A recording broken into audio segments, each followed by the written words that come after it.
All right. Alrighty. So I thought of actually writing an actual review for this. But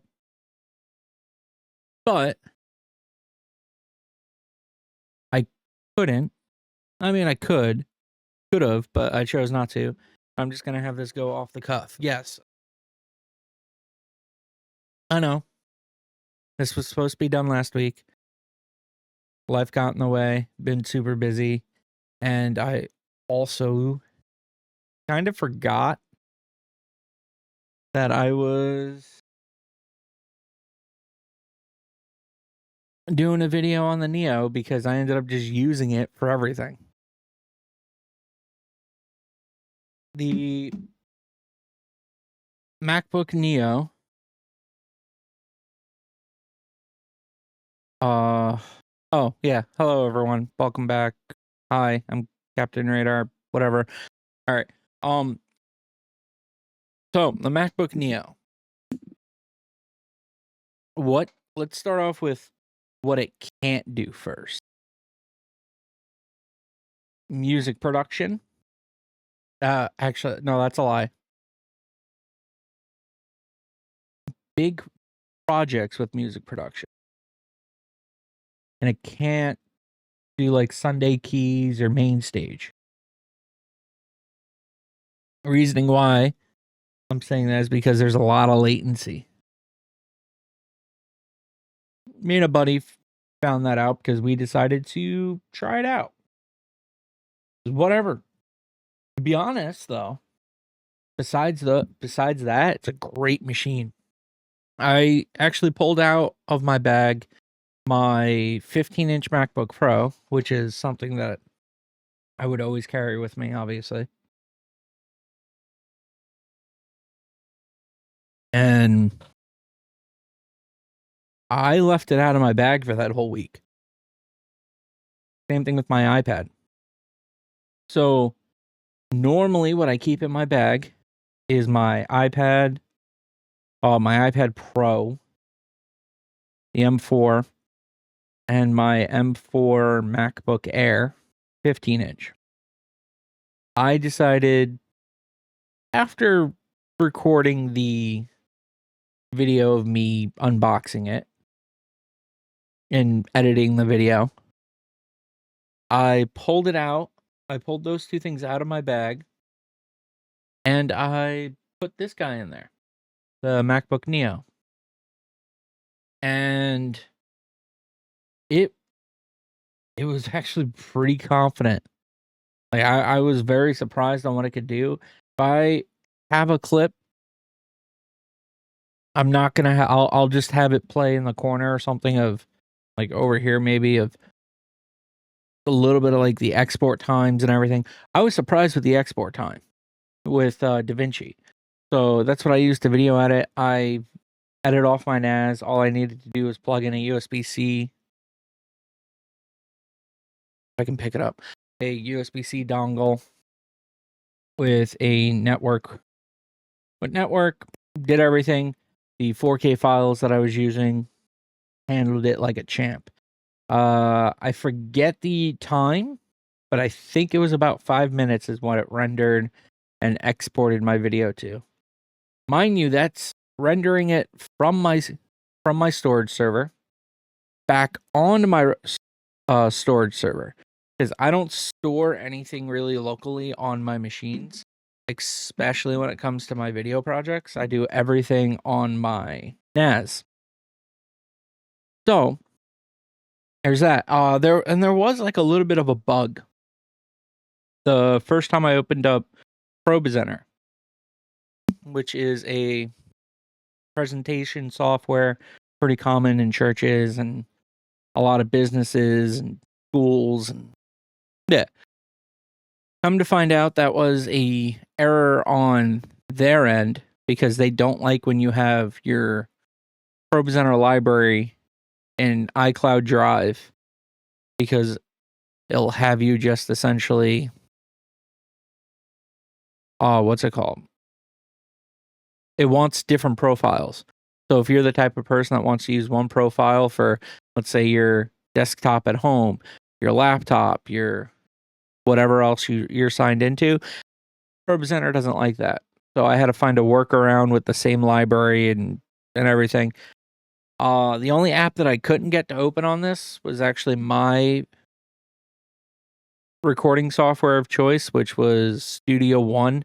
But I think that was probably because of a user error, not a software issue. If that makes sense. Meaning, I probably had stuff that was stored in iCloud Drive that wasn't downloaded onto the machine. Not a big deal. Every time I opened it, it got hung on sound sets. Yeah, on sound sets. Which the sound sets I have are for my recording machine. And I think that's about 300 gigs of sound sets. I only have the 512. Thing only. That I have the 512 model, so it wasn't going to hold all those sound sets plus everything else. So it ended up just being I took it as a wash and it was whatever. Well, what else did I do? I'm trying to remember what I did for the last 2 weeks. Oh, and another reason why I didn't do the video last week with this was because this has replaced my iPad. So like if I, let's say, go into work or go to an event with a family, like with family or whatever, I normally grab my iPad and my AirPod Maxes, just because whatever, if I need to do something, I do it. A lot of times I'll leave the headphones in the car. I'll bring my iPad or brought this with me. And yeah, my iPad and my MacBook, which usually when I got home, like usually what I would have done is I would have taken them out of my bag for when I'm done with, like when I come home from work and everything. I realize it's kind of confusing. It's whatever. And I don't do that anymore. This is what I This is like what I gravitate towards. And I'm probably going to end up now put stickers and everything on it, and this is probably what I'm going to end up even bringing more out of the house for when I record more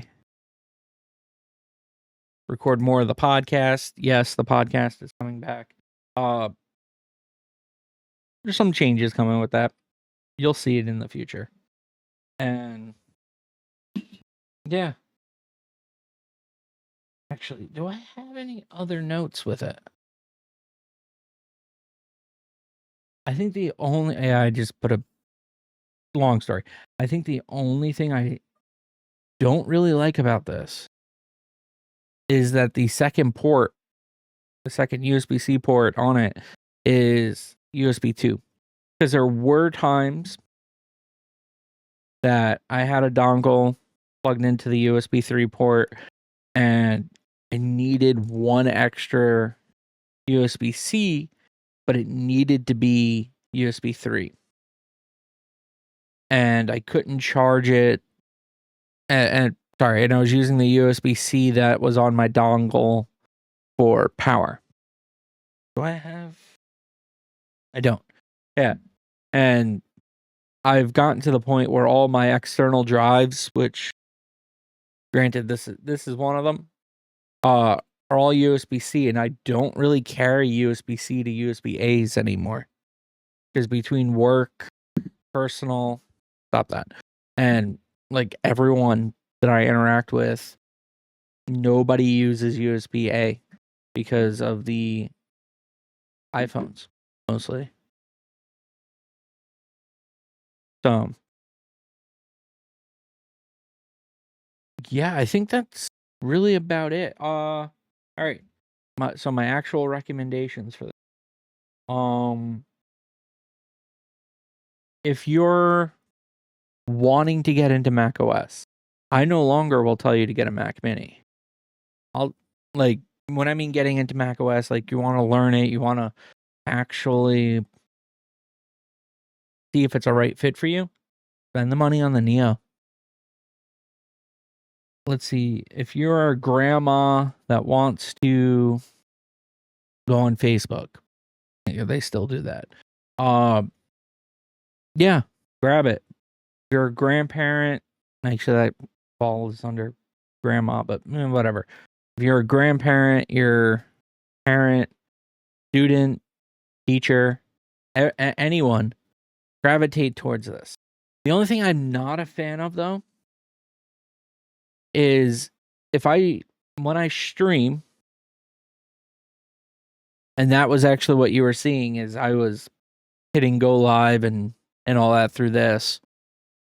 The couple of days that, if you do follow me on Twitch, which I semi-recommend, I was doing it on the Neo, and I was having problems with the encoders with OBS. Granted, I'm the only one that had that problem, because any other creator that I was watching on it that was doing coverage on the Neo, they're saying they had no problems and it was flawless. But hey, that's fine. I'll just do more testing. Either way, wouldn't rely on this for streaming, because it's not designed for that. Because I think even when I looked, and I'll put proof, the encoders were only X264 hardware and software decoding, so essentially CPU or GPU encoding and decoding.